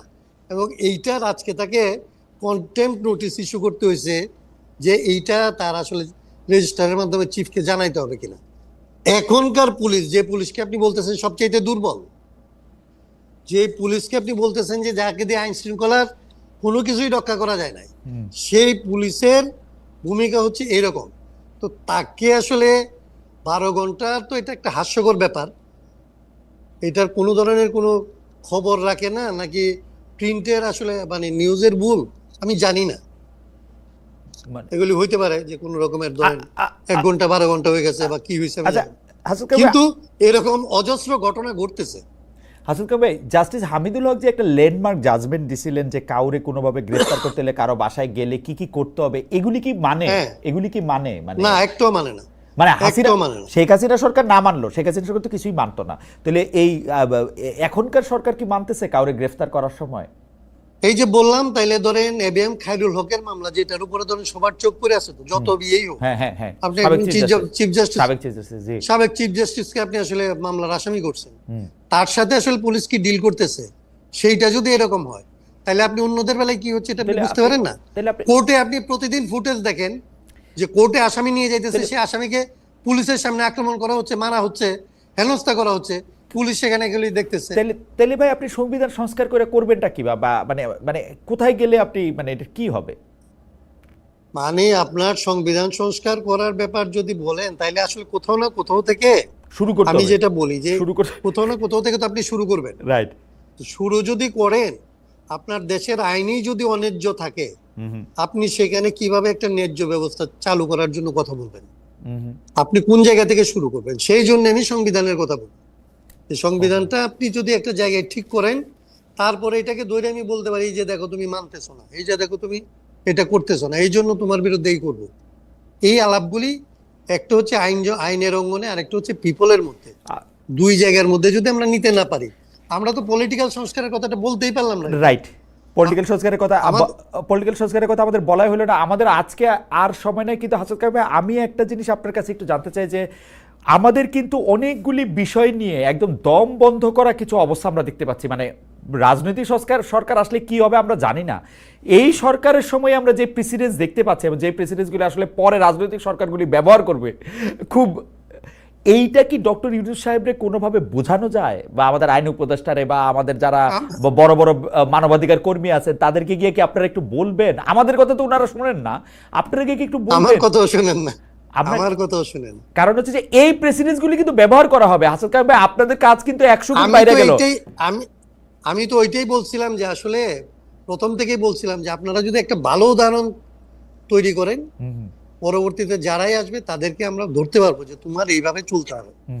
এখন ওনারা যেটা, এটা খুব স্বাভাবিকভাবে আপনি যেটা বলছেন, ওনারাই যদি এখানে রেখে যায় আমাদেরকে, তাহলে পরে আমাদের জন্য কি অপেক্ষা করতেছে সেটা বলা, এবং বাংলাদেশ, গোটা বাংলাদেশের নিয়ে আমার আশঙ্কা আছে, এখন বাংলাদেশের ভবিষ্যৎ নিয়ে আমার আশঙ্কা আছে। কিন্তু তারপরে আমি মনে করি যে এই চেষ্টা তো করতেই হবে। ওকে, আপনার এখানে বলতেছি এটাও বলা, আপনাদের কাছে আমার মনে হয় হাসান কাইম ভাই শীঘ্রই হয়তো এরকম হইতে পারে যে ডক্টর মোহাম্মদ ইউনূসের সঙ্গে বা পুরো উপদেষ্টা পরিষদের আপনার যারা বন্ধু বান্ধব মানবাধিকার কর্মী যারা আছে তাদের সঙ্গে নিশ্চয়ই আপনার মানে কি বলবো একটা ইনফর্মাল সাক্ষাৎ হইলেও আপনি নিশ্চয়ই আমাদের কথাগুলি তাদের জানাবেন। কারণ খুবই হতাশাজনকভাবে তাদের কানেও আমাদের কথা এখন আর পৌঁছাইতেছে না। মানে এইটা খুবই আনফরচুনেট হইতেছে, কিন্তু পৌঁছাইতেছে না আসলে। পলিটিক্যাল গভর্নমেন্ট আসলে কি হবে আমি জানি না। আপনাকে শেষ প্রশ্নটা করি ভাই, আপনি কবে মনে করেন যে ইলেকশন হবে? একটু যদি জ্যোতিষী আমার নিজের মনে করা যদি ধরেন, তাহলে আমি এখনো পর্যন্ত মনে করি যে আসলে ইউনূস সাহেব যে ডেডলাইনটা বলছে এটার বাইরে ওনার পক্ষে যাওয়া খুব কঠিন হবে। অর্থাৎ এপ্রিল মাসের কথা না, জুন মাসের কথা উনি বলছেন। না, উনি বলছে এবার তো শেষে ফেব্রুয়ারির কথাই বলছে। আমি মনে করি ফেব্রুয়ারির মধ্যেই হয়তো। ওকে, ফেব্রুয়ারির মধ্যেই ওনাকে, আমার বিশ্বাস যে এর বাইরে ওনার পক্ষে যাওয়া কঠিন হবে।